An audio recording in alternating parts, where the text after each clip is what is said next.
नमस्कार दोस्तों, स्वागत है आपका सोनू कुमार क्लासेज में। दोस्तों, आज के वीडियो में मैं आप लोगों को बताने वाला हूं बिहार स्टेट 2025 परीक्षा के लिए जो नोटिफिकेशन आउट हुआ है, तो उसी के बारे में मैं आप लोगों को बताने वाला हूं।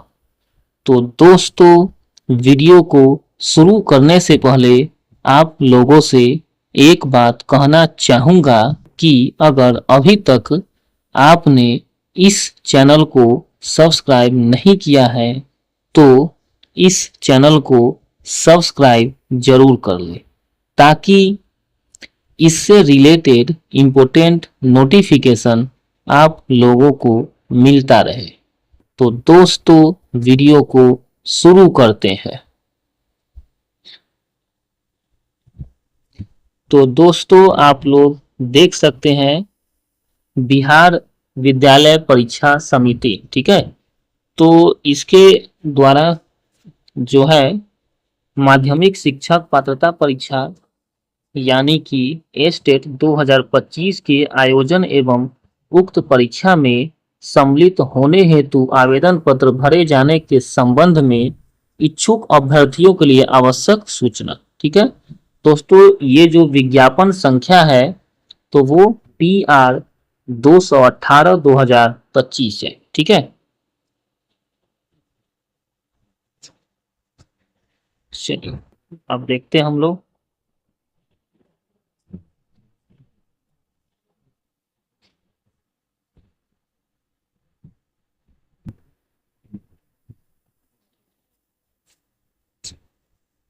देखिए दोस्तों,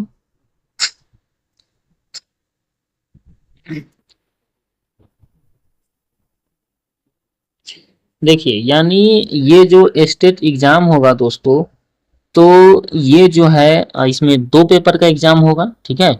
पेपर 1 में जो है क्लास 9 और 10 के लिए होता है, ठीक है दोस्तों।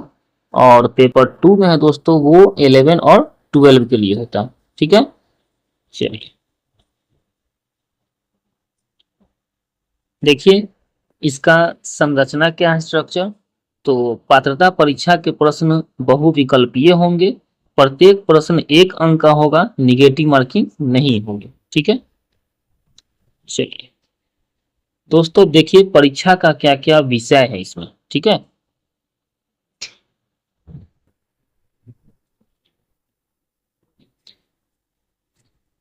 देखिए दोस्तों, विषय में विषय या फिर विषय समूह, देखिए क्या, तो सामान्य विषय यानी कि हिंदी, ठीक है। इसका विषय कोड 1 है, ठीक है। देखिए यहाँ पे क्रमांक संख्या 1 है, ठीक है। तो कौन कौन विषय हो गया, हिंदी हो गया, उर्दू, बांग्ला, मैथिली, संस्कृत, अरबी, फारसी, ठीक है। इसके बाद देखिए भोजपुरी, अंग्रेजी, गणित, विज्ञान, सामाजिक विज्ञान, ठीक है। तो इतना ये सब सब्जेक्ट के लिए दोस्तों देखिए एजुकेशनल क्वालिफिकेशन वो क्या है। तो देखिए दोस्तों क्वालिफिकेशन क्या है, देखिए निर्दिष्ट विषय या विषय समूह में कम से कम 50% अंक सहित किसी मान्यता प्राप्त विश्वविद्यालय से स्नातक अथवा स्नातकोत्तर में अथवा इसके समतुल्य उत्तीर्ण एवं राष्ट्रीय अध्यापक शिक्षा परिषद से मान्यता प्राप्त संस्थान से शिक्षा में स्नातक यानी कि B.Ed होना चाहिए, ठीक है दोस्तों। यानी कहने का मतलब है दोस्तों कि कम से कम 50% जो है अंक जो है उनको जो है वो स्नातक में अथवा स्नातकोत्तर में, ठीक है, यानी ग्रेजुएशन में अथवा PG में जो है, ठीक है, उनको होना चाहिए और B.Ed होना चाहिए, ठीक है दोस्तों।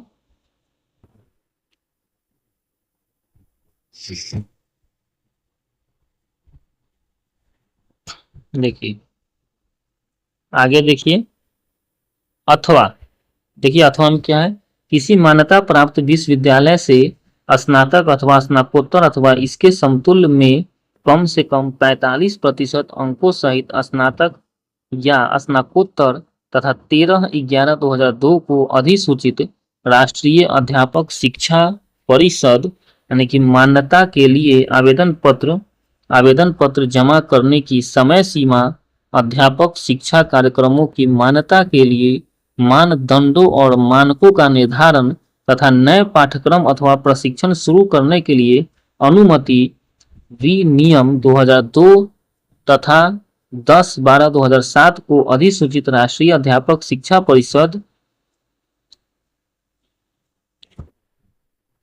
मान्यता, मानदंड और क्रियाविधि विनियम 2007 के अनुसार राष्ट्रीय अध्यापक शिक्षा परिषद से मान्यता प्राप्त संस्थान से शिक्षा में स्नातक यानी कि बीएड होना चाहिए। ठीक है दोस्तों, देखिए अथवा यानी ये सब जो डेट है, जो लेटर निकला था, ठीक है, तो जो अधिसूचना निकला था तो उसके हिसाब से ये बीएड होना चाहिए। आगे देखिए दोस्तों, अथवा क्या है, राष्ट्रीय अध्यापक शिक्षा परिषद से मान्यता प्राप्त किसी भी संस्थान से भी निर्दिष्ट विषय या विषय समूह में BA.Ed या BSc.Ed की 4 वर्षीय उपाधि होनी चाहिए। ठीक है, चलिए अब देखिए अगला विषय है दोस्तों शारीरिक शिक्षा। ठीक है, तो शारीरिक शिक्षा की परीक्षा में शामिल होने के लिए क्या क्वालिफिकेशन है, देखिए दोस्तों, देखिए इसमें है, एक वैकल्पिक विषय के रूप में शारीरिक शिक्षा के साथ 50% अंकों सहित शारीरिक शिक्षा में स्नातक उपाधि होना चाहिए। ठीक है, अथवा एक वैकल्पिक विषय के रूप में शारीरिक शिक्षा के साथ 45% अंकों सहित शारीरिक शिक्षा में स्नातक उपाधि तथा एसोसिएशन ऑफ इंडियन यूनिवर्सिटी अथवा इंडियन ओलंपिक एसोसिएशन द्वारा मान्यता प्राप्त राष्ट्रीय अथवा राज्य अथवा अंतर विश्वविद्यालय खेलकूद अथवा खेल प्रतियोगिताओं अथवा एथलेटिक्स में सहभागिता। ठीक है, अथवा देखिए अथवा 45% अंकों सहित स्नातक उपाधि तथा राष्ट्रीय अथवा राज्य अथवा अंतर विश्वविद्यालय खेलकूद अथवा खेलों प्रतियोगिताओं अथवा एथलेटिक्स में सहभागिता होनी चाहिए। अथवा प्रतिनियुक्त सेवारत अभ्यर्थी अर्थात प्रशिक्षित शारीरिक अध्यापक कोच 45% अंकों सहित स्नातक तथा राष्ट्रीय अध्यापक शिक्षा परिषद मान्यता, मानदंड और क्रियाविधि विनियम 2009 के अनुसार कम से कम 3 वर्ष का अध्यापन अनुभव होना चाहिए। अथवा 45% अंकों सहित शारीरिक शिक्षा में स्नातक होना चाहिए। अथवा एक वैकल्पिक विषय के रूप में शारीरिक शिक्षा के साथ न्यूनतम 40% अंकों सहित स्नातक होना चाहिए। ठीक है, देखिए अथवा ऐसा स्नातक जिसने खेल कूद खेलों में स्कूल अंतर कॉलेजिएट में भाग लिया हो अथवा राष्ट्रीय अध्यापक शिक्षा परिषद मान्यता, मानदंड और क्रियाविधि विनियम 2007 यानी कि 10/12/2007 को अधिसूचित के अनुसार NCC प्रमाण पत्र पास किया। ठीक है, देखिए अथवा शारीरिक शिक्षा में 3 वर्ष की अवधि का स्नातक अर्थात BPEd पाठ्यक्रम अथवा इसके समतुल्य होना चाहिए। अथवा ऐसा स्नातक जिसने खेल कूद या खेलों एथलेटिक्स में राज्य विश्वविद्यालय का प्रतिनिधित्व किया। अथवा ऐसा स्नातक जिसने अंतर कॉलेजिएट खेल कूद या खेल प्रतियोगिता में पहला, दूसरा अथवा तीसरा स्थान प्राप्त किया हो या NCC प्रमाण पत्र का धारक हो अथवा जिसने जोखिम पूर्ण खेल कूद में बुनियादी पाठ्यक्रम पास किया हो। देखिए अथवा 13/11/2002 को अधिसूचित राष्ट्रीय अध्यापक शिक्षा परिषद मान्यता के लिए आवेदन पत्र जमा करने की समय सीमा अध्यापक शिक्षा कार्यक्रमों की मान्यता के लिए मानदंडों और मानकों का निर्धारण तथा नए पाठ्यक्रम अथवा प्रशिक्षण शुरू करने के लिए अनुमति विनियम 2002 के अनुसार खेलकूद विज्ञान, खेलकूद प्रबंध, खेलकूद कोचिंग, योगा, ओलंपिक शिक्षा, खेलकूद, पत्रकारिता आदि में 1 वर्ष के प्रशिक्षण कार्यक्रम सहित स्नातक तथा, है ना, वो सब के अलावा दोस्तों राष्ट्रीय अध्यापक शिक्षा परिषद द्वारा मान्यता प्राप्त किसी संस्थान से शारीरिक शिक्षा में कम से कम 1 वर्ष की अवधि का स्नातक यानी कि BPEd अथवा इसके समतुल्य होना चाहिए। ठीक है, आगे देखिए तीसरा नंबर संगीत विषय। तो न्यूनतम 50% अंकों के साथ किसी मान्यता प्राप्त विश्वविद्यालय अथवा मान्यता प्राप्त बोर्ड या संस्थान से संगीत शिक्षा में स्नातक उपाधि अथवा उसके समकक्ष अर्हता। मान्यता प्राप्त संस्था के संबंध में किसी प्रकार का विवाद उत्पन्न होने पर प्रशासकीय विभाग का निर्णय अंतिम होगा। आगे देखिए दोस्तों ललित कला विषय। न्यूनतम 50% अंकों के साथ किसी मान्यता प्राप्त विश्वविद्यालय अथवा मान्यता प्राप्त बोर्ड या संस्थान से ललित कला विषय में स्नातक उपाधि अथवा उसके समकक्ष अर्हता। मान्यता प्राप्त संस्था के संबंध में किसी प्रकार का विवाद उत्पन्न होने पर प्रशासकीय विभाग का निर्णय अंतिम होगा। आगे देखिए नृत्य विषय। न्यूनतम 50% अंकों के साथ किसी मान्यता प्राप्त संस्थान विश्वविद्यालय से नृत्य शिक्षा में स्नातक उपाधि या उसके समकक्ष अर्हता। मान्यता प्राप्त संस्था के संबंध में किसी प्रकार का विवाद उत्पन्न होने पर प्रशासकीय विभाग का निर्णय अंतिम होगा। ठीक है दोस्तों, अब देखिए दोस्तों विशेष विद्यालय अध्यापक, इसके लिए क्या चाहिए? तो न्यूनतम 50% अंकों के साथ किसी मान्यता प्राप्त विश्वविद्यालय से स्नातक का उपाधि चाहिए एवं भारतीय पुनर्वास परिषद से मान्यता प्राप्त संस्थान से विशेष शिक्षा में B.Ed के साथ भारतीय पुनर्वास परिषद के वैध CRR नंबर धारित हो। ठीक है, या B.Ed के साथ भारतीय पुनर्वास परिषद से मान्यता प्राप्त संस्थान से सर्टिफिकेट या डिप्लोमा जो विशेष शिक्षा में B.Ed के समकक्ष हो एवं भारतीय पुनर्वास परिषद के वैध CRR नंबर धारित हो।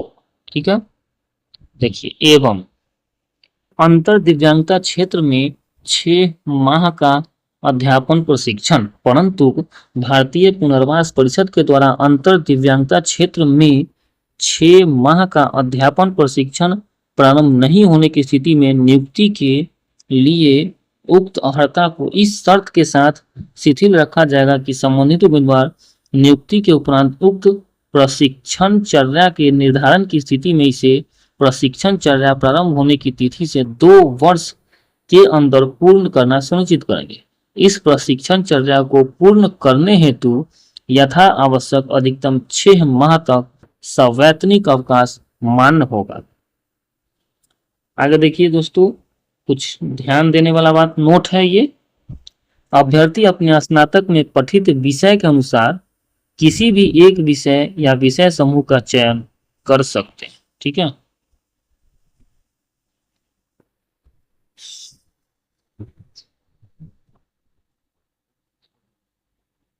देखिए दोस्तों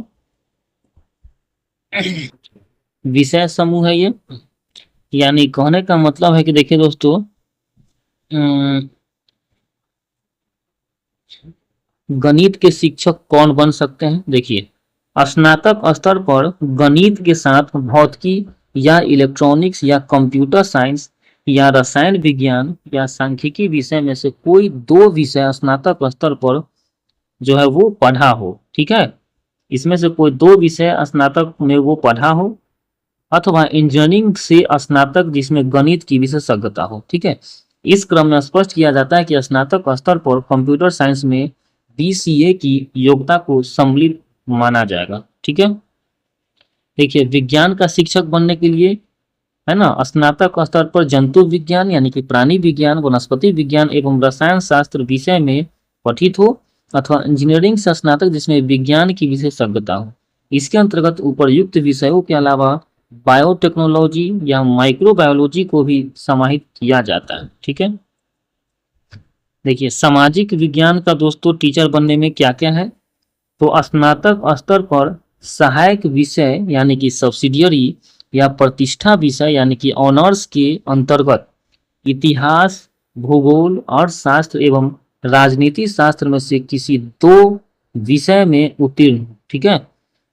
यानी ग्रेजुएशन में दोस्तों सहायक विषय या प्रतिष्ठा यानी कि ऑनर्स विषय के अंतर्गत इतिहास, भूगोल, अर्थशास्त्र एवं राजनीति शास्त्र में से किसी दो विषय में उत्तीर्ण हो, ठीक है।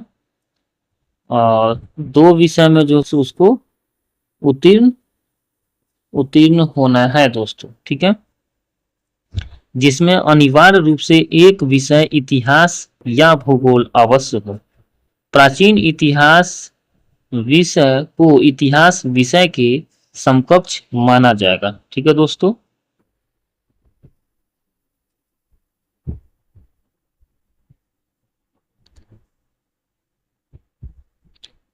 ठीक है दोस्तों, यानी इतिहास, भूगोल, अर्थशास्त्र एवं राजनीति शास्त्र, ठीक है। इतना में से दो विषय दोस्तों, दो विषय जो है उसको ग्रेजुएशन में उसे पढ़ा होना चाहिए, ठीक है, याद रखिएगा। हिस्ट्री, ज्योग्राफी, इकोनॉमिक्स और पॉलिटिकल साइंस, ठीक है। जिसमें हिस्ट्री विषय दोस्तों, हिस्ट्री या ज्योग्राफी अनिवार्य है, ठीक है। आगे देखिए, भाषा से संबंधित विषय। देखिए, माध्यमिक विद्यालय का अध्यापक पद हेतु भाषा से संबंधित विषयों में स्नातक स्तर पर प्रतिष्ठा यानी कि ऑनर्स या अनुषांगिक यानी कि सब्सिडियरी विषय के रूप में पठित होना अनिवार्य है, ठीक है। चलिए,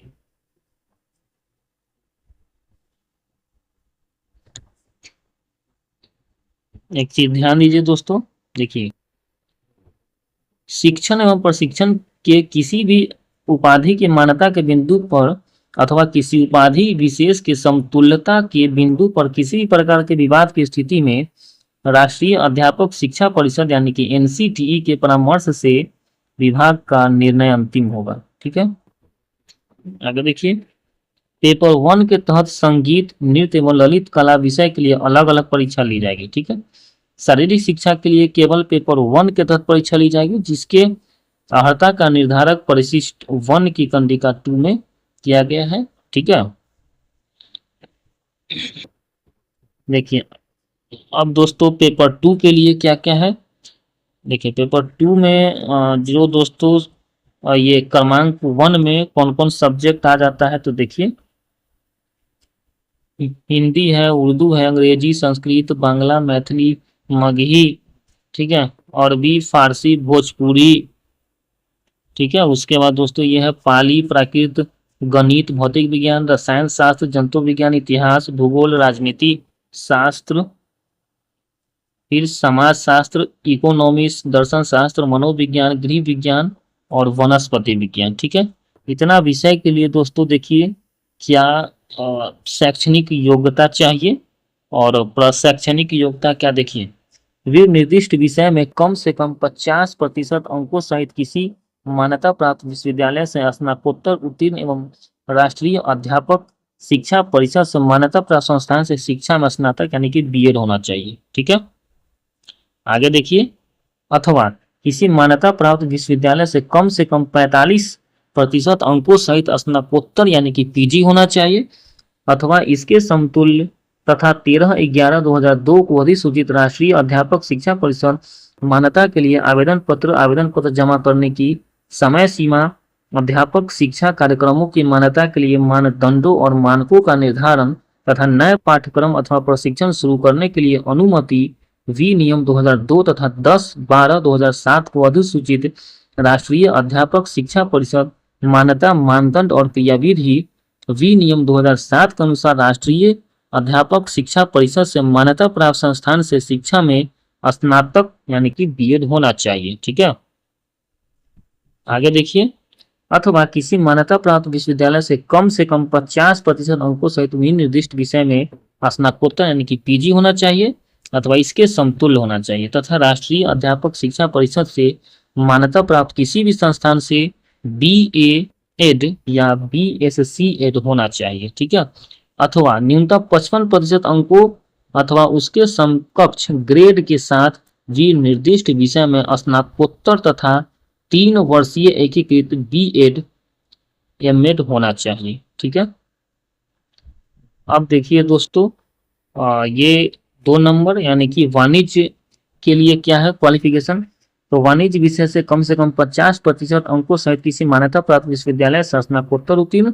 वाणिज्य विषय से स्नातकोत्तर उत्तीर्ण उम्मीदवार वाणिज्य संकाय के तीनों विषयों यथा EPS यानी कि उद्यमिता, अकाउंटेंसी यानी कि लेखा शास्त्र एवं बिजनेस स्टडी के लिए आवेदन कर सकेंगे तथा सामान्य विषयों के लिए निर्धारित शैक्षणिक अर्हता, ठीक है।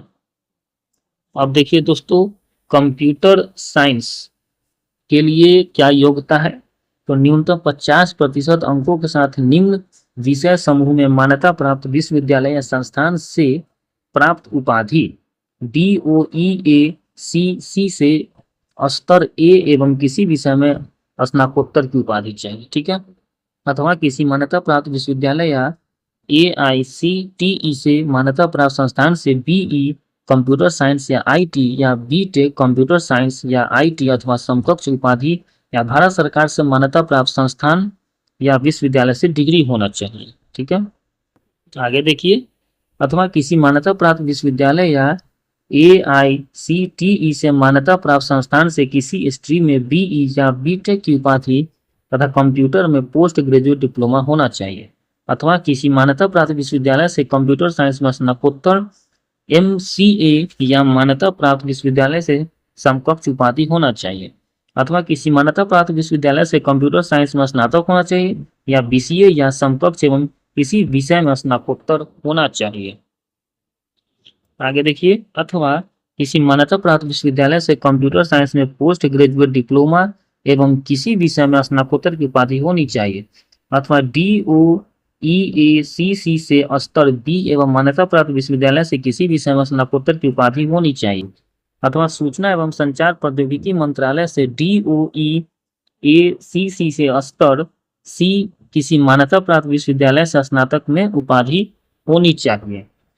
आगे देखिए, अथवा MCA का 3 वर्षीय कोर्स यानी कि 6 सेमेस्टर होना चाहिए। नोट देखिए, कंप्यूटर विज्ञान विषय के अभ्यर्थियों के लिए B.Ed की योग्यता अनिवार्य नहीं है, ठीक है दोस्तों। चलिए आगे देखिए, कृषि में के लिए क्या है योग्यता। तो न्यूनतम 50% अंकों के साथ निम्न विषय समूह में मान्यता प्राप्त विश्वविद्यालय या संस्थान से कृषि या उद्यान में स्नातक तथा एग्रोनॉमी या प्लांट ब्रीडिंग एंड जीनेटिक्स या economy, plant pathology, seed science and technology, soil science, horticulture में से किसी विषय में स्नातकोत्तर अर्हता की योग्यता धारित करना आवश्यक होगा। नोट देखिए, मान्यता प्राप्त संस्था के संदर्भ में किसी प्रकार का विवाद उत्पन्न होने पर प्रशासनिक विभाग का निर्णय अंतिम होगा, ठीक है। आगे देखिए, संगीत में क्या है दोस्तों, देखिए न्यूनतम 50% अंकों के साथ किसी मान्यता प्राप्त विश्वविद्यालय अथवा मान्यता प्राप्त बोर्ड या संस्थान में संगीत शिक्षा में स्नातकोत्तर की उपाधि अथवा उसके समकक्ष अर्हता, ठीक है। मान्यता प्राप्त संस्था के संबंध में किसी प्रकार का विवाद उत्पन्न होने पर प्रशासनिक विभाग का निर्णय अंतिम होगा, ठीक है दोस्तों। देखिए सब्जेक्ट कॉम्बिनेशन, देखिए दोस्तों क्या होना चाहिए। तो फिजिक्स के लिए क्या होना चाहिए, देखिए फिजिक्स, इलेक्ट्रॉनिक्स या अप्लाइड फिजिक्स या न्यूक्लियर फिजिक्स ये है। केमिस्ट्री के लिए केमिस्ट्री या बायोकेमिस्ट्री।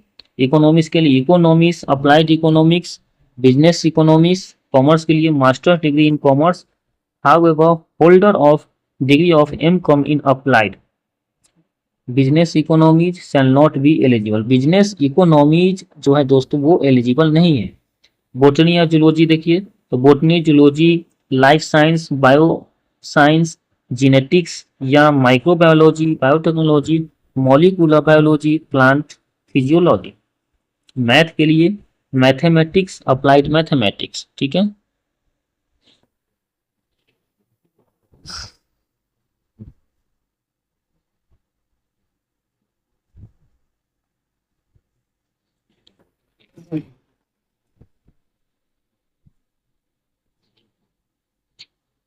देखिए दोस्तों, एक चीज ध्यान दीजिए, प्रश्न पत्र का क्या पैटर्न है।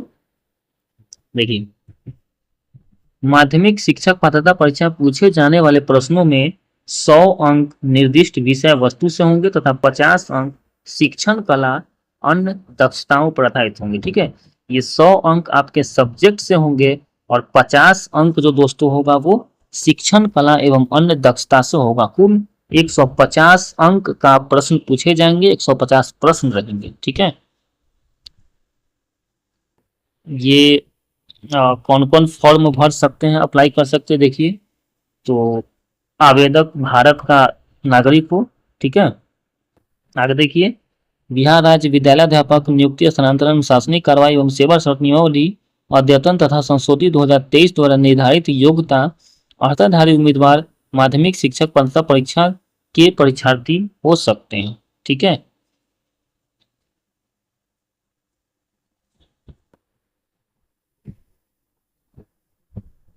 आगे देखिए, माध्यमिक शिक्षक पात्रता परीक्षा यानी एसटी 2025 में अनुसूचित जाति या अनुसूचित जनजाति या अत्यंत पिछड़ा वर्ग या पिछड़ा वर्ग एवं दिव्यांग के अभ्यर्थी को शैक्षणिक एवं प्रशैक्षणिक योग्यता के न्यूनतम निर्धारित अर्हतांक में 5% की छूट मिलेगी दोस्तों। ठीक है दोस्तों, अब हम लोग देख लेते हैं उम्र सीमा एवं छूट। ठीक है, तो देखिए दोस्तों, इस पात्रता परीक्षा में शामिल होने के लिए जो है डेट है 1/8/2025। ठीक है, तो इस डेट के आधार पर, ठीक है, ये बाउंड्री लाइन है डेट का, इस डेट के आधार पर जो है कम से कम कैंडिडेट की उम्र जो है 21 वर्ष होनी चाहिए। ठीक है, कम से कम 21 वर्ष होनी चाहिए। और अधिकतम आयु में देखिए कितना होना चाहिए, तो अधिकतम आयु में अनारक्षित के लिए है 37 वर्ष यानी पुरुष के लिए, अनारक्षित महिला के लिए 40 वर्ष। ठीक है, पिछड़ा वर्ग पुरुष एवं महिला दोनों के लिए 40 वर्ष, अति पिछड़ा वर्ग यानी पुरुष एवं महिला दोनों के लिए 40 वर्ष और अनुसूचित जाति पुरुष एवं महिला दोनों के लिए 42 वर्ष और अनुसूचित जनजाति पुरुष एवं महिला दोनों के लिए 42 वर्ष अधिकतम उम्र होनी चाहिए। ठीक है, चलिए आगे हम लोग देख लेते हैं।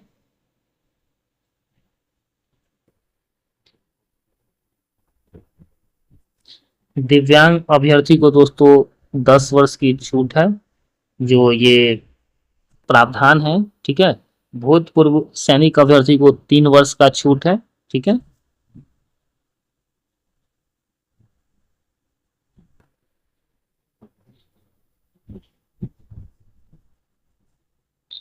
तो ये सब है दोस्तों।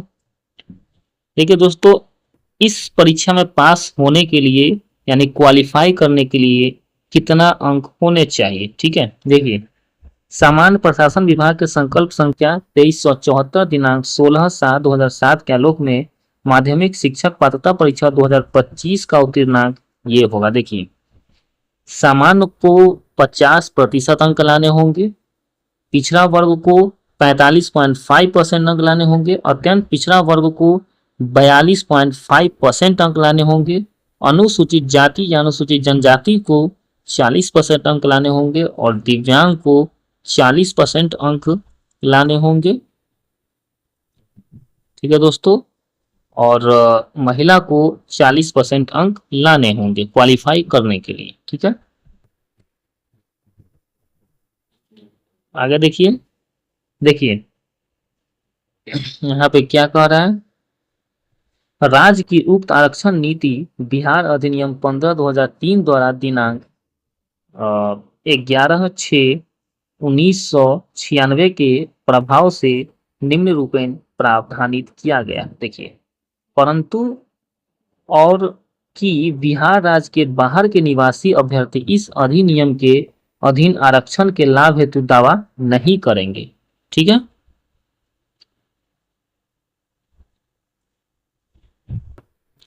यानी आरक्षण का लाभ सिर्फ बिहार के निवासी को ही मिलेगा। ठीक है, देखिए, प्रमाण पत्र इसमें पास होने के बाद प्रमाण पत्र दोस्तों निर्गत किया जाएगा। ठीक है, उसका वैलिडिटी लाइफ टाइम होगा दोस्तों। ठीक है, उसका वैलिडिटी लाइफ टाइम होगा। अब दोस्तों बात कर लेते हैं हम लोग परीक्षा शुल्क कितना लगेगा। देखिए तो सामान्य वर्ग, आर्थिक रूप से कमजोर सामान्य वर्ग, पिछड़ा वर्ग, अत्यंत पिछड़ा वर्ग को जो है अगर पेपर 1 या पेपर 2 अगर कोई एक पेपर देंगे तो उनको 960 रुपया लगेगा, और अगर दोनों पेपर का एग्जाम अगर वो देंगे तो 1440 रुपया लगेगा। ठीक है, और अनुसूचित जाति या अनुसूचित जनजाति या दिव्यांग को एक पेपर देंगे कोई तो 760 रुपया, दोनों देंगे तो 1140 रुपया उनको लगेंगे। ठीक है,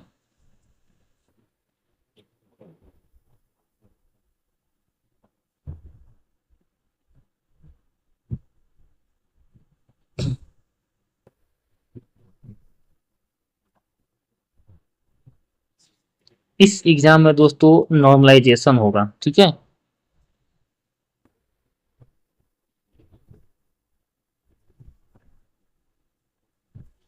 देखिए दोस्तों परीक्षा का अवधि जो है दोस्तों 2.5 घंटे की होगी। ठीक है, वो कंप्यूटर बेस्ड टेस्ट होगा, यानी कि सीबीटी के माध्यम से होगा दोस्तों। ठीक है, देखिए दोस्तों ये जो फॉर्म है 11/9/2025 से अप्लाई शुरू होगा और अंतिम तिथि इसका 19/9/2025 तक है दोस्तों। ठीक है, 11/9/2025 से शुरू होगा और अंतिम 19/9/2025 तक ये है। ठीक है दोस्तों,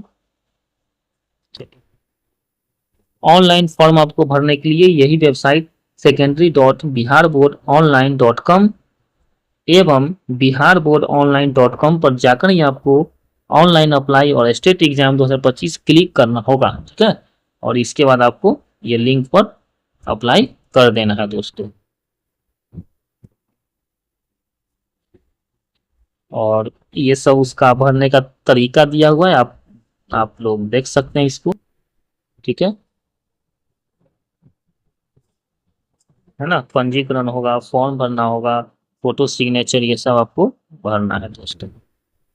देखिए क्या क्या आपको डॉक्यूमेंट लगेगा दोस्तों। देखिए मैट्रिक यानी 10th का प्रमाण पत्र एवं अंक पत्र चाहिए जन्म तिथि के लिए, है ना। इंटर का प्रमाण पत्र एवं अंक पत्र, स्नातक का प्रमाण पत्र एवं अंक पत्र, है ना। पीजी का प्रमाण पत्र एवं अंक पत्र, बीएड का प्रमाण पत्र एवं अंक पत्र, अन्य शैक्षणिक योग्यता यदि हो तो। ठीक है, उसके बाद आवासीय प्रमाण पत्र, है ना। उसके बाद अनुसूचित जाति या अनुसूचित जनजाति प्रमाण पत्र चाहिए। ठीक है, इसके बाद अगर ओबीसी है तो आपको ये क्रीमी लेयर रहित प्रमाण पत्र आपको चाहिए। ठीक है,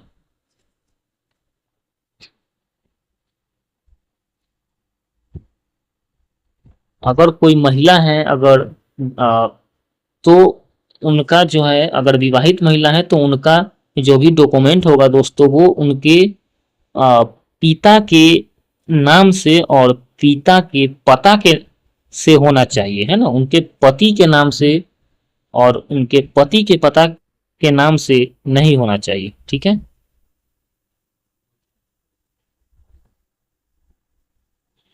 ये सब भूतपूर्व सैनिक का तो सब सर्टिफिकेट देना होगा।